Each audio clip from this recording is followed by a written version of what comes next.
हमारे धर्म ग्रंथों के पन्नों में ना कई ऐसी रहस्यमयी और दिलचस्प कहानियां छिपी हैं जिन्हें सिर्फ किस्से नहीं बल्कि सच्ची घटनाएं माना जाता है। तो आज हम एक ऐसी ही ब्रह्मांडीय गाथा के रहस्यों से पर्दा उठाएंगे। आज हम बात करेंगे सागर मंथन की, जिसे समुद्र मंथन भी कहते हैं। ये वो महागाथा है जो अमरता के लिए लड़ी गई थी, देवों और असुरों के बीच। सवाल ये है कि ये सब शुरू कैसे हुआ। मतलब सिर्फ एक पल के अहंकार ने कैसे एक इतने बड़े ब्रह्मांडीय युद्ध की नींव रख दी जिसने पूरी सृष्टि का भविष्य ही दांव पर लगा दिया। चलिए इस कहानी की बिल्कुल जड़ तक चलते हैं। तो इस महासंग्राम की शुरुआत हुई एक श्राप से। एक ऐसा श्राप जिसने एक बहुत बड़े, एक विनाशकारी संकट को जन्म दिया।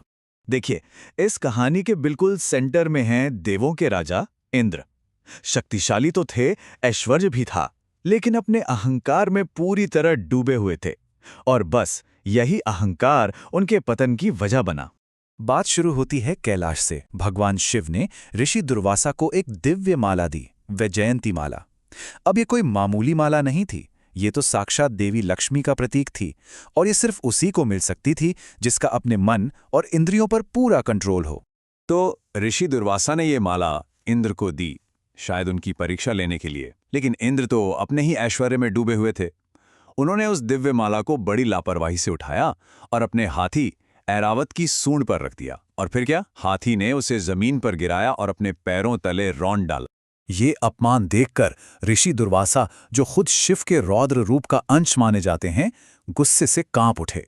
और उसी पल उन्होंने सिर्फ इंद्र को ही नहीं बल्कि पूरे देवलोक को श्राप दे दिया। और ऋषि दुर्वासा के उस श्राप का असर फौरन हुआ और बहुत ही विनाशकारी था। देवता रातों रात अपनी सारी शक्ति, अपना तेज, अपना सारा वैभव खो बैठे। स्वर्ग जो है वो श्रीहीन हो गया, मतलब महिमा और सौभाग्य से बिल्कुल खाली। अब शक्तिहीन और हारे हुए देवताओं के पास सिर्फ एक ही रास्ता बचा था, इस संकट का कोई हल निकालना। और इसके लिए उन्हें एक ऐसा गठबंधन करना पड़ा जिसके बारे में किसी ने कभी सोचा भी नहीं होगा। देवताओं की इसी कमजोरी का फायदा उठाया असुरों ने। उन्होंने स्वर्ग पर हमला कर दिया और जाहिर है देवताओं को आसानी से हरा दिया। अब हार कर, हताश होकर सारे देवता पहुंचे भगवान विष्णु की शरण में। तब भगवान विष्णु ने एक बहुत ही असाधारण उपाय बताया। उन्होंने कहा कि अमरता का अमृत क्षीर सागर में है और उसे पाने के लिए सागर का मंथन करना होगा। पर उन्होंने ये भी साफ कर दिया कि ये विशाल काम देवता अकेले नहीं कर सकते, उन्हें अपने सबसे बड़े दुश्मन यानी असुरों की मदद लेनी ही होगी।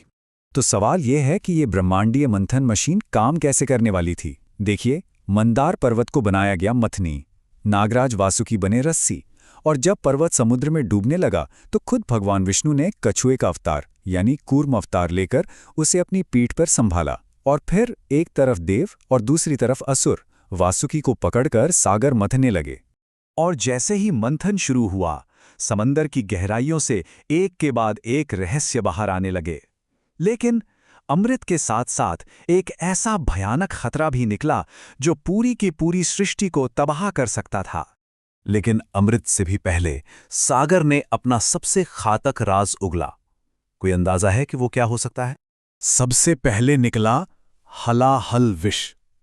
ये इतना खतरनाक था कि इसकी गर्मी से ही पूरी सृष्टि जलने लगी थी। देव और असुर दोनों ही अपनी जान बचाने के लिए इधर-उधर भागने लगे।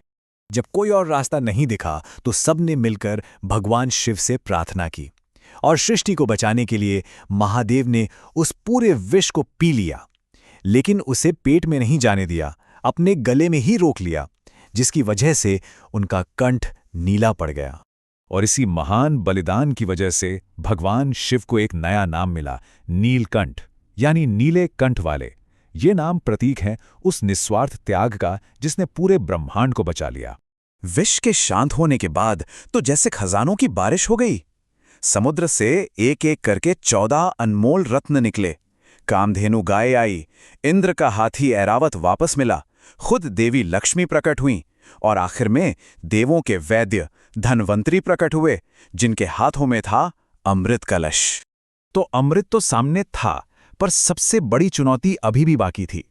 अब लड़ाई ताकत से नहीं बल्कि दिमाग और छल से जीती जानी थी। हुआ ये कि जैसे ही अमृत कलश सामने आया, असुरों ने झपट्टा मारा, उसे छीना और भागने लगे। अब देवता तो फिर से असहाय हो गए। सोचिए, वो इस लड़ाई को अब कैसे जीतते। और तभी भगवान विष्णु ने एक अद्भुत लीला रची। उन्होंने मोहिनी का रूप धारण किया, एक ऐसी मनमोहक स्त्री जिनकी सुंदरता देखकर असुर लड़ना तो क्या, अपनी सुधबुद्ध ही खो बैठे। तो मोहिनी की योजना बिल्कुल परफेक्ट थी। उन्होंने बड़े प्यार से, बड़ी चालाकी से देवों और असुरों को अलग अलग लाइनों में बिठा दिया और फिर सिर्फ देवताओं को अमृत पिलाना शुरू किया। लेकिन एक असुर था राहु, वो ये चाल समझ गया। वो चुपके से भेष बदलकर देवताओं की लाइन में जा बैठा।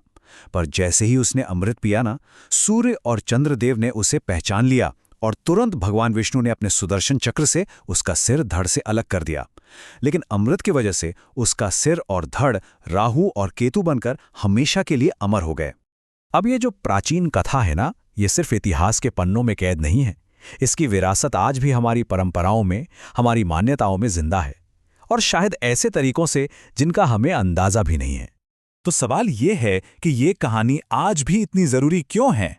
देखिए, ऐसा माना जाता है कि जब अमृत कलश को लेकर छीना झपटी हो रही थी तो उसकी कुछ बूंदें धरती पर 4 जगहों पर गिरीं: प्रयागराज, हरिद्वार, उज्जैन और नासिक। और यही वजह है कि हर 12 साल में इन जगहों पर महाकुंभ का मेला लगता है। और एक और बात, ये पूरी घटना श्रावण के महीने में हुई थी। इसीलिए इस पूरे महीने भक्त भगवान शिव के नीलकंठ रूप की पूजा करते हैं, उनके उस महान बलिदान को याद करने के लिए। और आखिर में भगवान विष्णु का ये एक वाक्य हमें एक बहुत गहरे विचार के साथ छोड़ जाता है: दिव्य लीला कभी समाप्त नहीं होती, ये केवल रूप बदलती है। शायद इसका मतलब यही है कि हर युग में, बल्कि हर इंसान के अंदर अच्छे और बुरे का ये मंथन किसी न किसी रूप में हमेशा चलता ही रहता है।